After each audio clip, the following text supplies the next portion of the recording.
en nombre del Ateneo y del Foro de Literatura. La charla de hoy es la tercera y última del primer trimestre del año 2024. En abril continuaremos con el ciclo de la literatura del siglo de oro español y la charla será sobre la música y la literatura. Y será presentado por Abelardo Rubio en colaboración con el Foro de Música. Y así llegaremos hasta junio, donde daremos fin a este ciclo, y en septiembre empezaremos con el ciclo sobre la Edad de Plata, que creo también será muy interesante. Esta tarde dará la ponencia sobre el Quijote como punto de encuentro, y será protagonizada por doña Milagros Salvador, a quien le doy las gracias muy especiales por haber querido participar, nada más pedírselo. Nos dice doña Milagros que a través del análisis de obras de algunos escritores españoles con planteamientos personales emergentes puede considerarse el Quijote un punto de encuentro. Antes de darle la palabra, voy a leer su currículum, que es muy, muy interesante. No, lo hago. Milagros Salvador es madrileña, licenciada en Filosofía y Letras y psicóloga. Autora de más de 30 libros de poesía, de cuentos, estudios, cuadernos abreviados.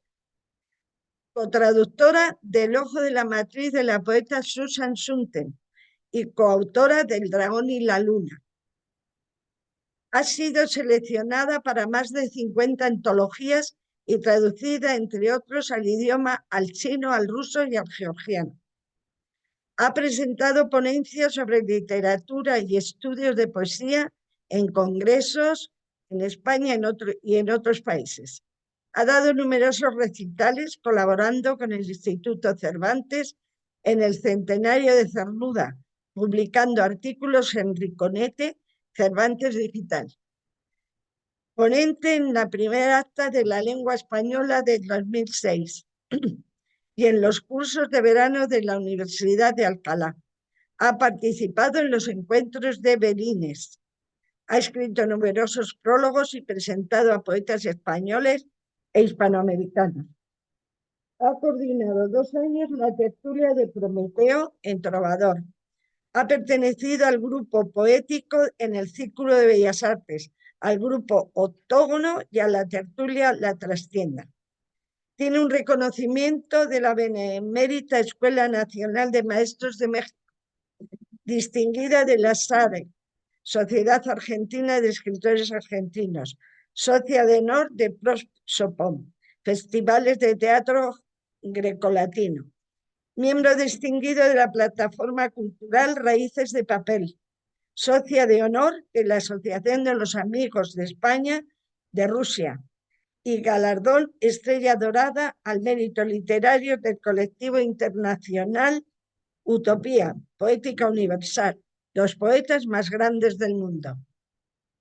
Michoacán, México 2021. Academia asociada de la Academia Española de Literatura Moderna.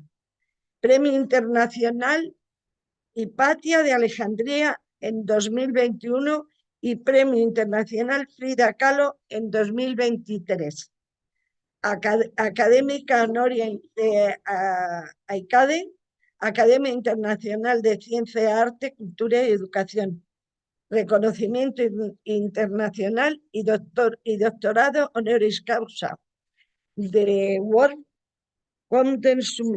Ha sido presidenta de la sección africanista y vicepresidenta de la sección iberoamericana en el Ateneo de Madrid en 2021 y 2022.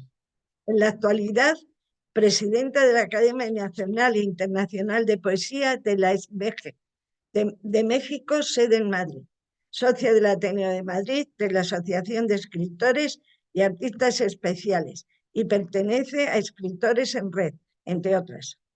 Funcionaria por oposición en la Administración del Estado nivel A. En la función pública ha desempeñado diferentes puestos en responsabilidad en los ámbitos de relaciones internacionales y de formación de profesorado. Como psicóloga ha dado cursos de psicología social en la ENAP, en el ISA y en ICES, autora de 2 tesis de inteligencia y creadora de la técnica Núcleos de Imagen. Muchísimas gracias. Buenas tardes. Dicen que la palabra más bella de nuestro idioma es gracias. Yo creo que la debemos tener a menudo porque es una bella palabra. Tengo que empezar dando las gracias al Ateneo, como no a mi presentadora, que ya nos hemos hecho amigas en unos momentos, de buena fe por teléfono, y ahora lo hemos rematado. Gracias a todos vosotros que habéis venido esta tarde a oír un tema ya tan conocido en cierta medida, que es un poco de responsabilidad aceptarse un nombre como Miguel de Cervantes y el Quijote, ¿no?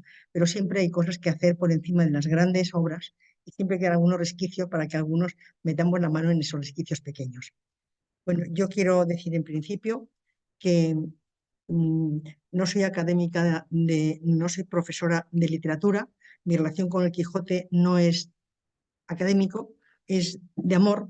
Yo tuve un molino en La Mancha, que mi familia no es manchega, pero me enamoré siempre del Quijote durante mucho tiempo, y eso me estimuló a tener una gran colección de Quijotes en muchos idiomas y, como no, de muchos libros sobre el Quijote.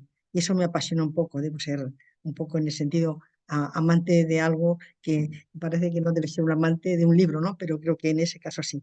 Así que en esa medida quiero justificar, bueno, es un resumen de que por amor se pueden hacer también cosas muy grandes, ¿no? Por amor. Es el atrevimiento de hacer algo, hablar del Quijote en el siglo XXI, que eso ya está como demasiado.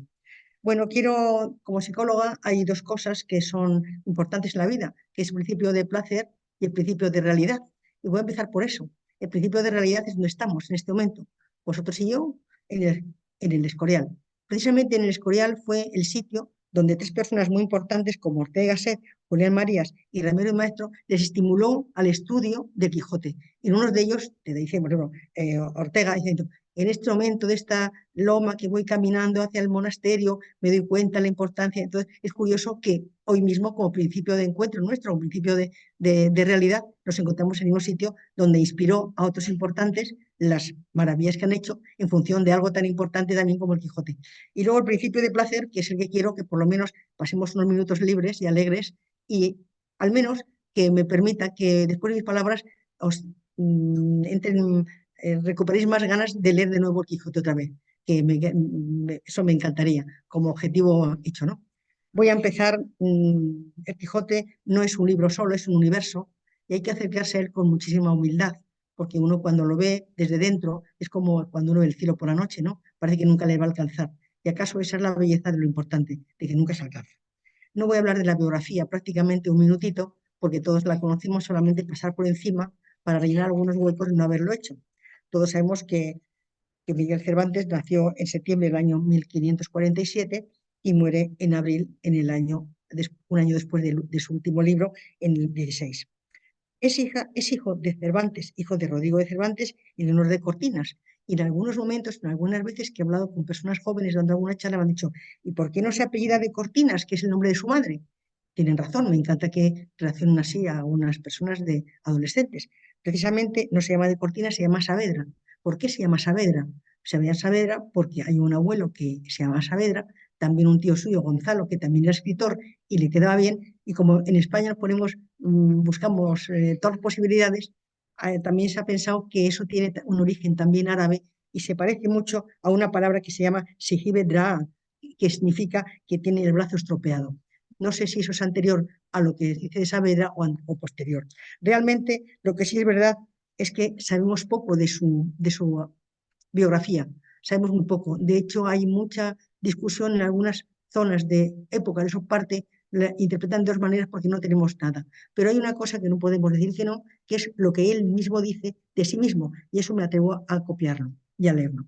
En el prólogo de las novelas ejemplares, el mismo Cervantes dice de él: este que veis aquí, de rostro aguileño, de cabello castaño, frente lisa y desembarazada, de alegres ojos, de nariz corva, aunque bien proporcionada, de barbas de plata que no a 20 años fueron de oro, los grandes bigotes, boca pequeña, dientes menudos ni crecidos, porque tiene solamente 6 y esos mal colocados.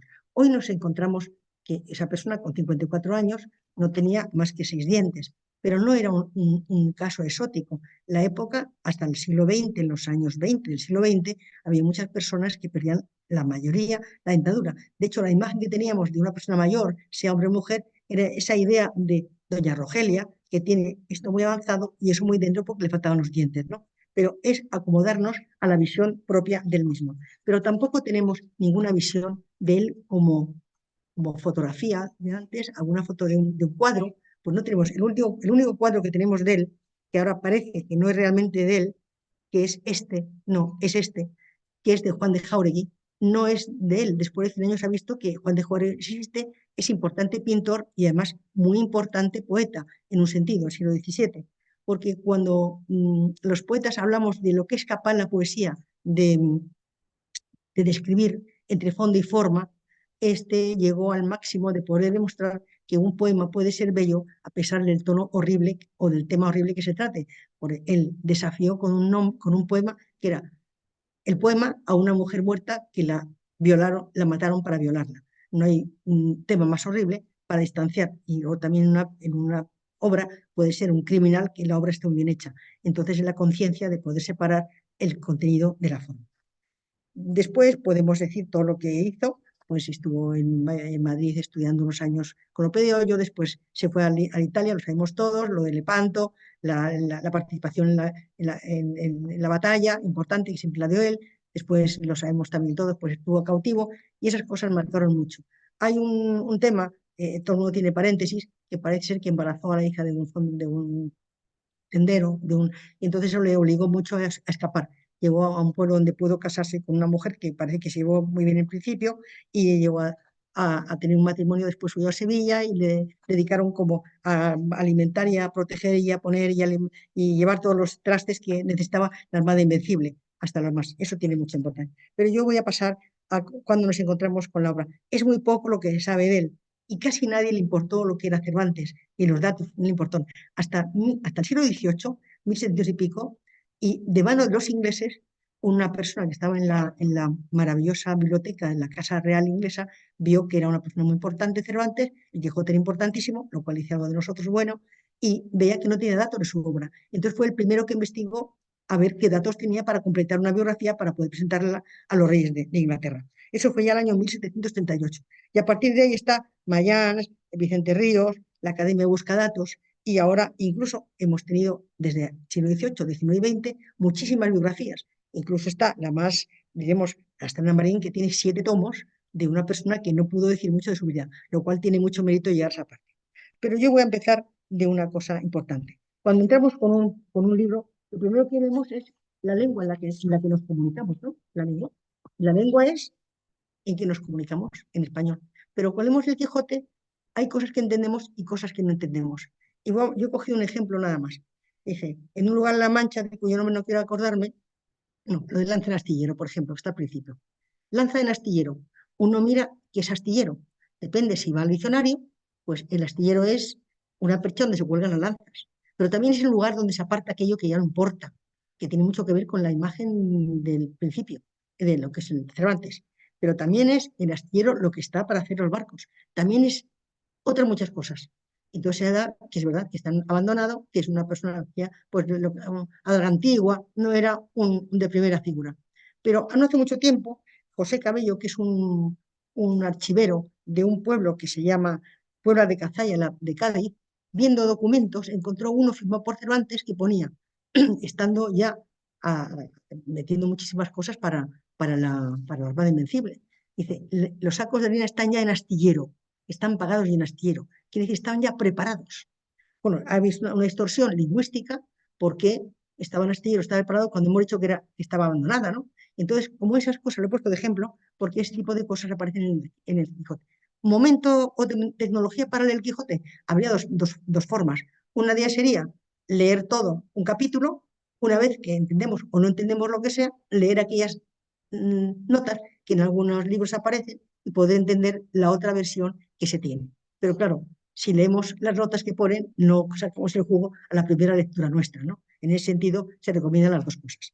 La lengua es importante, tan importante es que ha dado origen a muchas cosas. Hay un libro que se llama Los demonios de Cervantes, uno de los capítulos es muy interesante porque habla de la lengua de Cervantes, de la lengua, de los demonios que toca Cervantes, y dices, qué pobreza, el demonio, de Lucifer y el demonio. Bueno, pues hay capítulos, es decir, se estudia tanto para ver lo que es la lengua. Es verdad que en la enseñanza muchas veces los profesores enseñan lengua para enseñar literatura, pero raramente hacemos la perversión o la revisión o la vuelta de a través de la literatura enseñar más lengua, que sería el ida y vuelta. Porque hay muchas palabras que no usamos, pero no usamos porque no conocemos. Y algunas se repiten y no las tenemos, pero siguen siendo válidas. Pasa que no estar usadas ya en alguna cosa. Yo digo un tema personal. Yo tengo un libro que me he dedicado a poner muchas señas, todos son llenos de ñes, ¿no? Y yo, cuando estudiaba, digo estudiar las señas, me daba cuenta que hay muchas palabras con ñ que no se usan porque están vinculadas a la agricultura. En la medida que nos hacemos población, ciudad, y abandonamos la agricultura, muchas palabras se pierden. Entonces, claro, tú de pequeño compras un regiñón y no sabes cómo se llama, pero lo has comprado. Pero no sabes qué es, pero es del riñón y los niños compran riñón en las verbenas o los mayores también. Y antes tiene un modelo, ahora tiene otra y no se usa, pero bueno, pues otras muchas palabras como esa porque es muy característica. Digo, esas u otras, ¿no? Y eso ha pasado que el Quijote revierte palabras, unas que no se usan, pero otras que nos pueden venir para ampliar nuestro vocabulario. Entonces, esa es la llamada primera a lo que trata, ¿no? Después de Cervantes, podemos hablar del punto de encuentro. El Quijote y Cervantes. Es verdad que tenemos la Celestina, tenemos Don Juan, tenemos Lazarillo, son tres figuras universales, de manera que tú puedes decir, no es Celestina, y este es muy Don Juan, y me han tratado como un Lazarillo. Y tú entiendes en otros idiomas lo que significa, porque son los símbolos que nuestra literatura ha dado a otros idiomas. Pero en esos tres están en la experiencia de los que han escrito.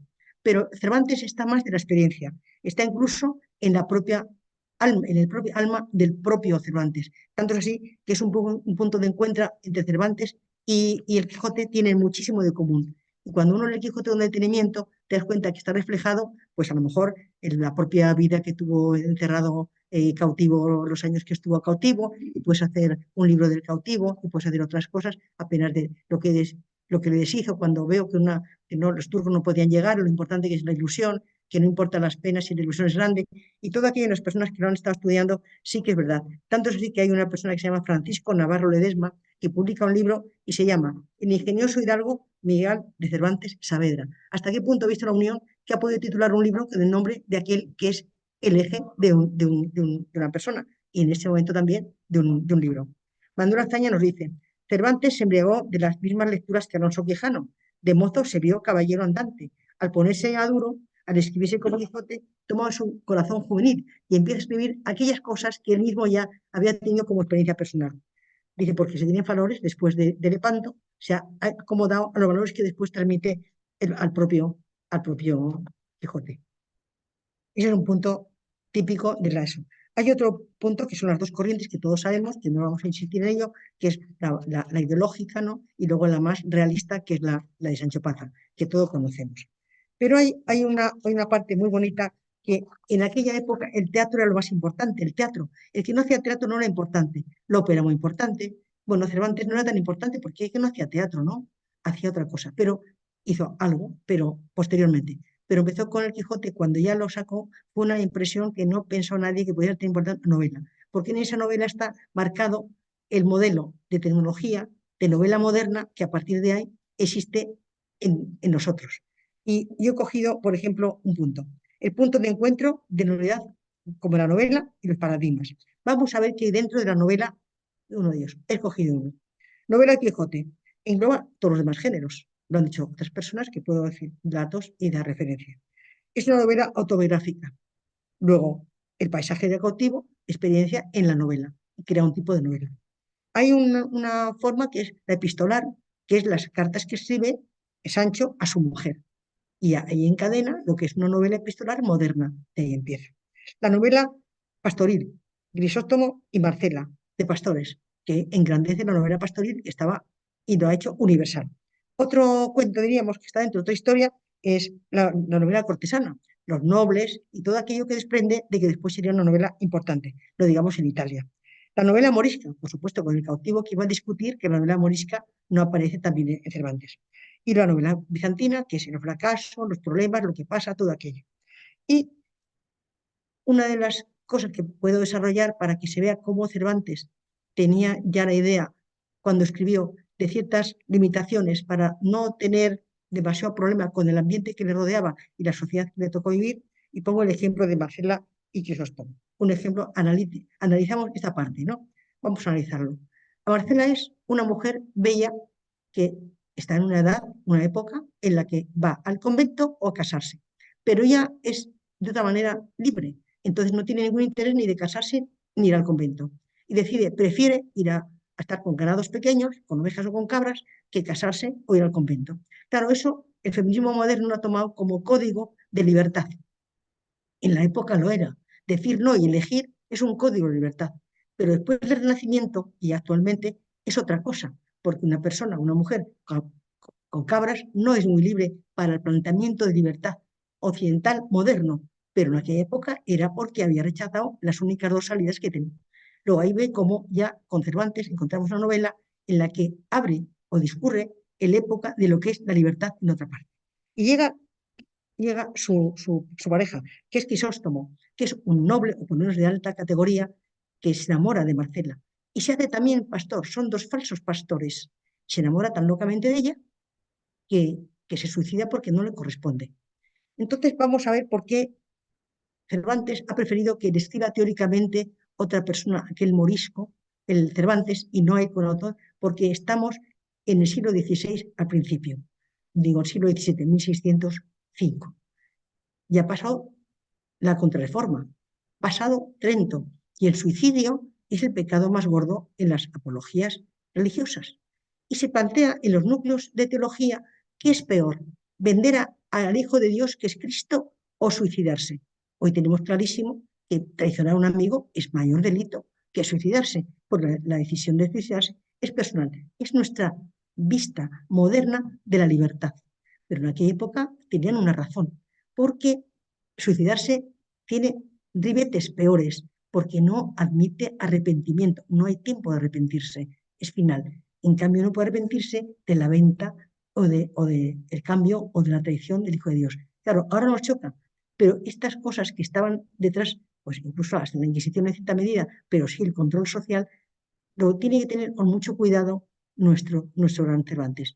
Ese es un ejemplo, podemos hacer más. Pero es curioso hasta qué punto ¿qué le vale para hacer a Cervantes? Todo el mundo dice, yo estoy un poco en desacuerdo, que era un poeta regular, era un gran poeta. La canción tan bella, canción desesperada de Crisóstomo a su amante, hoy es preciosa, tiene unos 11 sílabas, tiene unos poemas maravillosos, acentado en sexta, en octava, correctos, cosa que la poesía ahora no lo a veces lo desprecia, y quien paga es el oído que no lo reconoce como propio.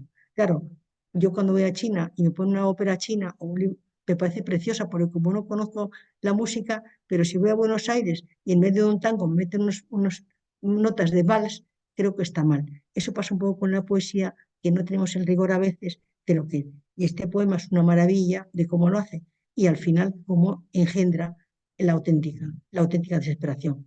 Pero que es lo peor, ¿no? Pero esa desesperación, que es la canción, que es lo más bello, lo más alegre, y la desesperación, que es lo peor, lo une, cosa que lo recoge hasta Neruda en el siglo XX, con 20 poemas de amor y una canción desesperada. Todos los datos podemos hacer de cada una de las historias que están dentro de las cosas, pero no en vano. Y el Quijote es demasiado refinado, demasiado puesto, demasiado complicado, demasiado trascendente para decir, ¿y cuándo hizo el Quijote? Porque siempre echa la culpa a Cide, ¿no? El que llamamos en Roma berenjena. Y dice que lo pensó o lo creó estando en una cárcel. Y hay un cuadro muy bonito que representa tiene muchos cuadros, ¿no? A mí me encanta ese, está en la cárcel. No sabemos qué es cárcel porque él dice que en la cárcel no entendemos que algo está en Argel, pero después pensamos que es mucho más cerca de la cárcel sevillana cuando nos ajustan mucho las cuentas y entonces le piden cierta responsabilidad y está un tiempo en la cárcel en Sevilla con el tipo de los sacos de harina que hemos hecho antes referente. Pero mirar qué maravilla de cuadro, ¿no? El siglo XIX, que está pendiente, pensando y está con la inspiración, que es aquello que es la fuerza creadora que admite luego lo que será luego la gran obra de Cervantes. Pero por lo menos es mágica como obra, ¿no? La obra pasamos a la obra como unas. Yo he cogido frases de personas interesantes, importantes y estudiosos para refrendarme lo que yo digo. Y digo, debo tener razón cuando pienso lo mismo que ellos, ¿no? Entonces me defiendo de esa manera. Y sigo la obra de pequeños en mi instituto, en mi bachillerato decíamos una frase que nos hacía mucha gracia. El mejor libro del mundo lo escribió un man con mi tierra. Es una frase que repetíamos las niñas. Nos hacía mucha gracia por la idea de ser banco y hacer el juego de palabras. Pero el mejor libro es una novela, es un narrador que la encuentra en Toledo, en la Alcalá de Toledo, que es un morisco arábigo. Como no, teóricamente, como no la entiende, le manda, por favor, le pide traducirla. Y así se exime con la responsabilidad de que en primera persona, eso se había hecho poco, pero en alguna medida sí que se había hecho. En eso no es original, lo que es el original es en esa medida la restauración de lo arábico español que existía con la cultura española y esa fusión que ha existido, que también ha sido un punto de encuentro. ¿Qué es original?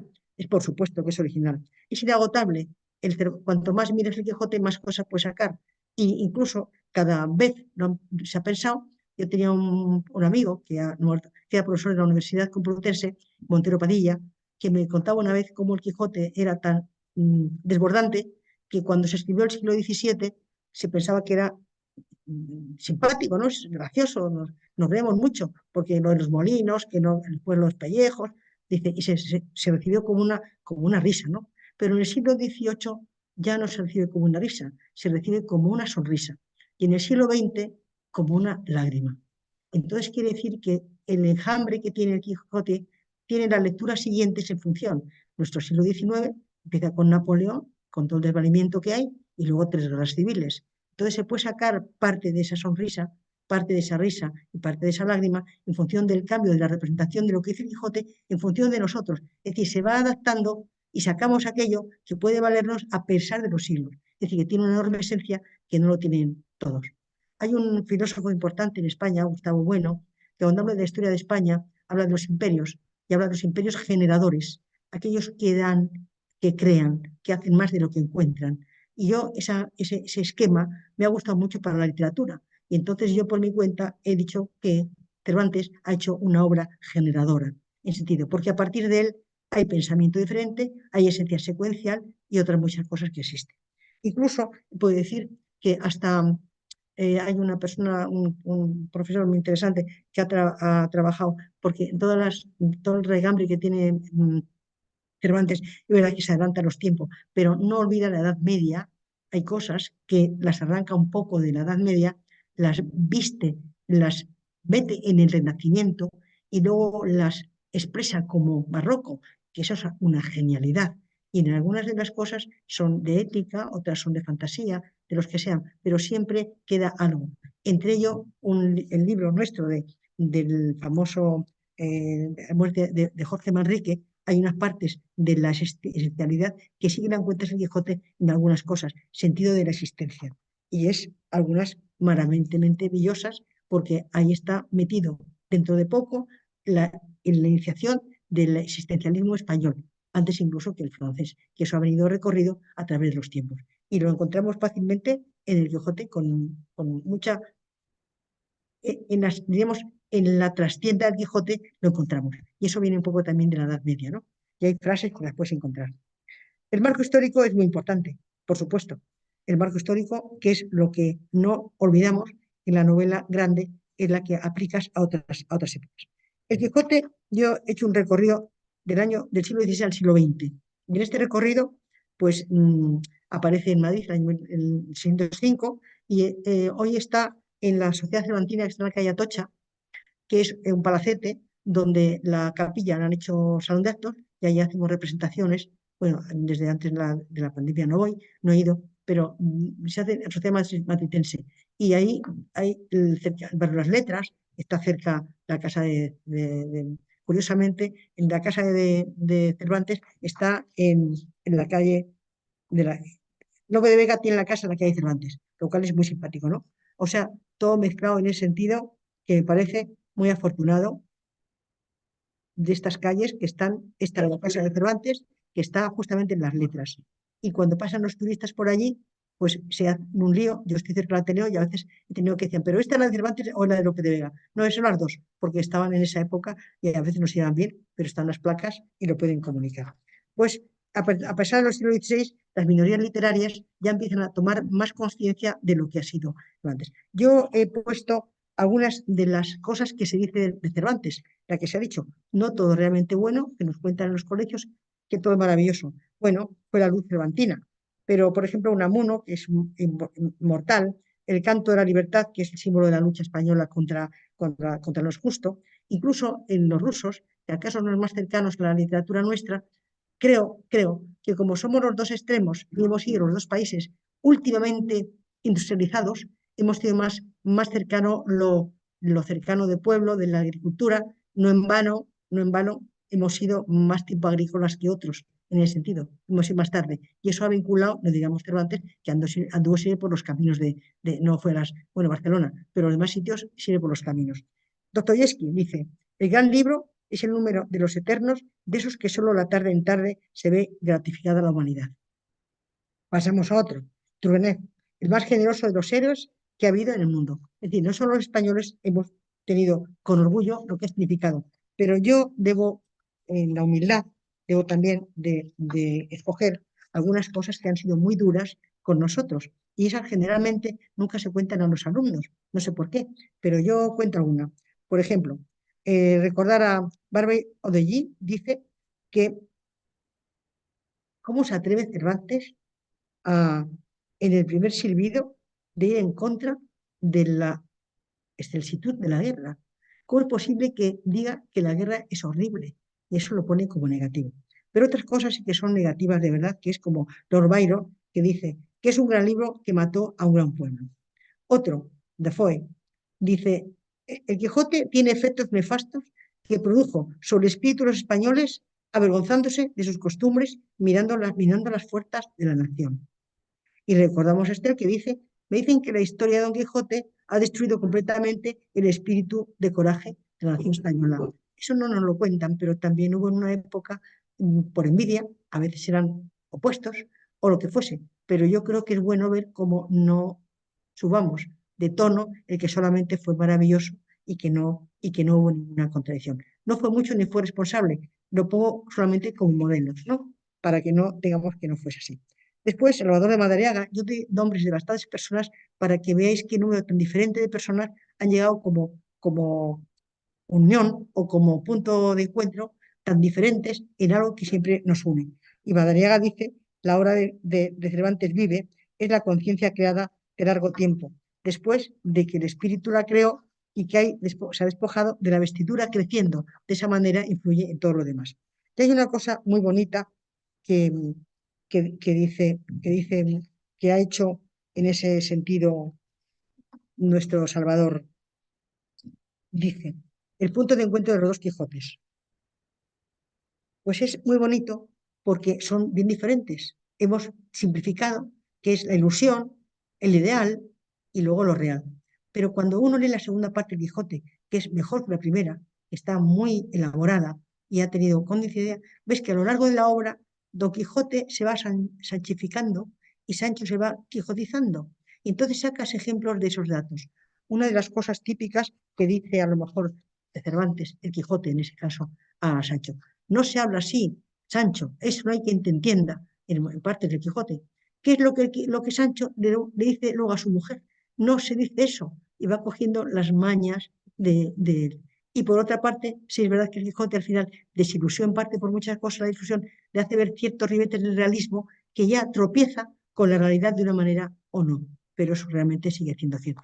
Entonces fue el primero que ha visto, en ese sentido, Salvador Madariaga, ese sentimiento de las dos posturas, de lo que hace la convivencia, que al final acabas pensando que el otro tiene cierta razón. Entonces, claro, después hay dos Quijotes. Vamos a hablar del Quijote de Avellaneda. En el 605 nace Quijote, ¿no? El verdadero, el primero. Y en el 14 nace nace el segundo, el de Avellaneda. Y nos planteamos, ¿quién es Avellaneda? Es raro que una sociedad que estaba tan petrificada, estaba tan organizada y tenía tan poca posibilidad de anonimato, no supieran quién era Avellaneda. Era muy raro. Entonces hay muchas hay mucho acerca de quién era Avellaneda. Por supuesto, alguien que pone verde a Cervantes. No es la continuación del Quijote, como nos han contado, es el contra Quijote. De tal manera que Cervantes no es el mismo, lo único que empieza diciendo que también se lo escribió una persona que no era él. Pero, por ejemplo, Dulcinea acaba siendo una prostituta, en otro lado sí, un ideal. ¿Y qué libros lee? No lee libros de caballería, Avellaneda. Lee, pues, La Flor de los Mártires, el Santo Santorum, lee los Evangelios, lee las vidas de los santos, lee, pues, la leyenda dorada, lee todo aquello que la santifica. Entonces, es totalmente diferente. Y en la muerte no tiene la muerte como no tiene un Quijote. Pero lo que sí que se ve a lo largo del tiempo, que eran personas que querían atacar a Cervantes en aquellas cosas que salía de su propia actividad y salía de su propia libertad. Y entre ellas se ha pensado incluso que puede ser hasta la Inquisición. Y da muchos nombres que podían ser. Y es curioso los nombres que da.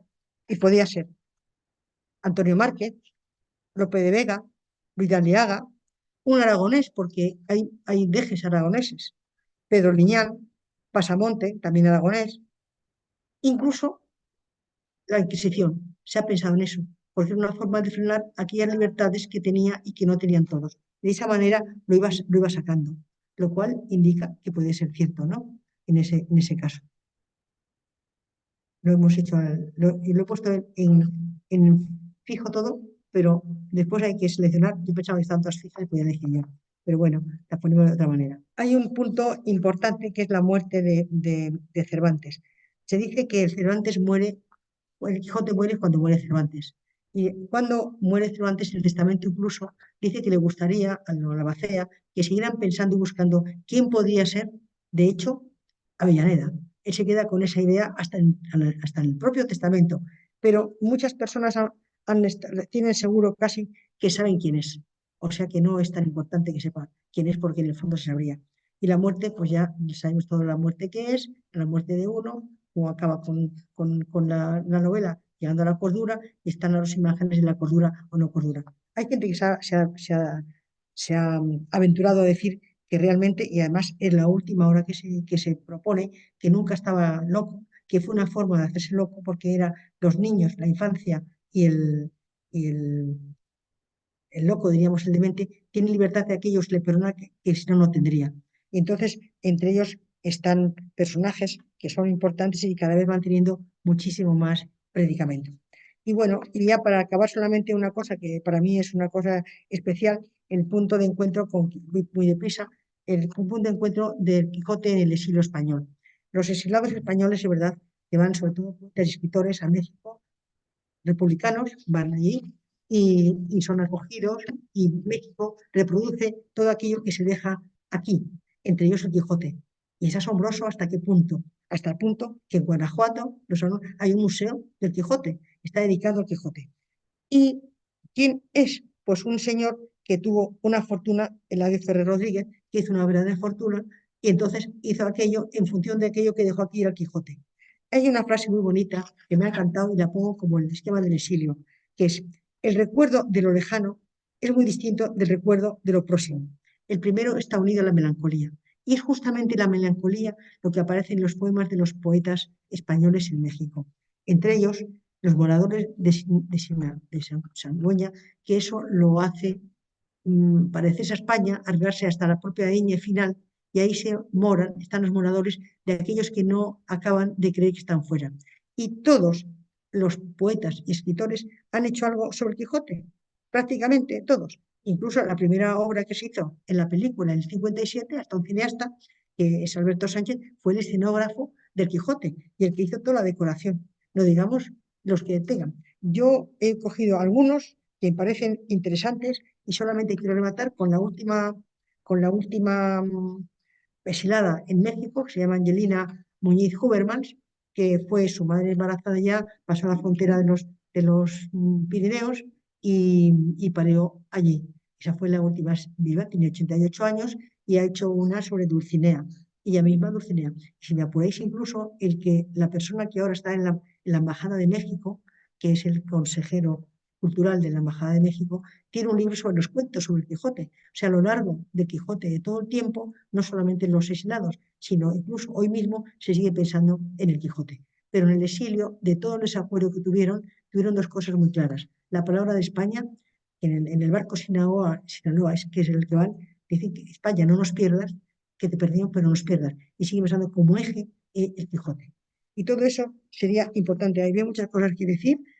Los libros a la infancia, yo tengo libros de infancia que son 5 tomos de la infancia, no digamos el Quijote en verso, que es una persona que ha hecho, se llama Ángeles Martínez Martínez, esa amiga mía, ha hecho un Quijote en verso hace unos años. Sacó el Quijote capítulo por capítulo y ha hecho poemas sobre el Quijote. Y después da ejemplo a otras cosas, a la música, por ejemplo, que hay cantidad. Yo tengo en casa un catálogo de las cosas que se han hecho, de las cosas que ha dado el Quijote como instrucción, como instrumento, como motivación, y son más de 200. Yo no pensé que había más de 200 obras de musicales que dio el Quijote. Y luego en el cine, en la pintura, lo digamos muchísimo, incluso en la psicología. Y una cosa específica es que está traducido a casi todos los idiomas, incluso el esperanto, en el año 1905, en 1909 y en 1922. Y también en el latín macarrónico, cosa que es muy raro que una obra esté traducida al latín macarrónico, pues tiene 3 en Valencia y en Madrid, están traducidos en los años antes de la guerra, y uno de ellos en el año 53. Es decir, que hasta ese punto se ha hecho universal de llegar a traducirlo en esa forma, que es de dar vida a otro lenguaje de lo que pide. Pero muchas de las obras que conocemos que han sido inspiradas en ellas, han tenido el valor de una cosa, de Quijote mágico, que es en lo que nos movemos todavía cuando rascamos y apretamos en algunas obras clásicas, vemos que están, diríamos, sumidas, y si no sumidas, están sometidas, y si no, digamos, sometidas, están mediatizadas por algunas magias o algunos códigos que eso justifica que estén ahí. Incluso hemos hablado hace un ratito sobre incluso en nuestro monasterio, que hay cosas que marcaron una época que en un momento dado, por época o en un lugar dado por situación, han hecho caso. Y hay un Quijote muy bonito que se trata de esas cosas, se trata de eso. Y luego otra final, que es cómo sería el Quijote, que hasta diríamos enemigos nuestros, como eran los franceses en una época, mismo, que hay un libro interesante, del nieto de Luis XIV, que fue nuestro Felipe V, pues de pequeño leyó el Quijote y le gustó tanto que hizo un libro sobre el Quijote. Sobre él inventó el Quijote, hizo capítulos, hizo unos pocos, pero hizo Quijotes. Es el libro importante de un país que es enemigo, ya que después ya es amigo, pero siempre con la dependencia. Y ese libro se ha editado en España hace mucho tiempo, yo lo tengo, de la buena manera que ha sido reproducido hasta la letra con la que escribía él. Es decir, hasta qué punto llegó que hasta las cortes enemigas han tenido que asumir que eran modelos de lectura y de código de conducta, de ilusión, de fantasía o lo que queréis, de código inteligente. Entonces, eso es por ello lo que quería decir y buscar algunas cosas como si fuese una pintora, pues el impresionismo con grandes rasgos, porque al ser tan diferentes el equipo con el que me estoy encontrando, tampoco puedo saber un poco los intereses de todos y es difícil buscar unas normas que pueda interesar a unos más que otros, ¿no? Solamente hacemos las preguntas nada más. Siempre cuando vamos a Washington tenemos una intención, siempre debemos como animales racionales, y la intención mía es que, por lo que sea, por la primavera que viene, por mí o por lo que sea, me gustaría que leyerais el Quijote de nuevo. Eso sí que me gustaría, porque se lee de otra manera y lo vemos de otra manera. También la edad que uno tiene, es bonito como la edad nos da dando cosas diferentes. Yo hace poco di una charla sobre la edad, el libro que tiene Ramón y Cajal sobre el punto de vista de los 80 años. Yo hablaba de cómo una misma cosa, depende de la edad que lo tenga, la ve diferente, ¿no? Tanto así yo ponía ejemplo a María Zambrano, que es curioso que yo lea una cosa a los 40 años y rayaba una cosa, y a los 60 subrayaba otro. El libro no ha cambiado, un negro sobre blanco, y ha cambiado el mundo y he cambiado yo. Digo, si he cambiado yo y ha cambiado el libro, ¿cómo no seré la que lee el mundo que ha cambiado tanto? Y en ese sentido, sí, los códigos que nos interesan. Posiblemente hoy el Quijote signifique otra cosa diferente como hemos leído hace 10 años. Y siempre era positivo, porque hemos sacado cosas que ya ponemos, que antes ese código no lo entendíamos. Es como si nos dan un libro de francés cuando no sabemos francés, y cuando sabemos, pues entonces sí que lo entendemos mejor. Entonces, esa sería, porque haya dos que no vuelvan a leer, yo me voy encantada. Muchas gracias.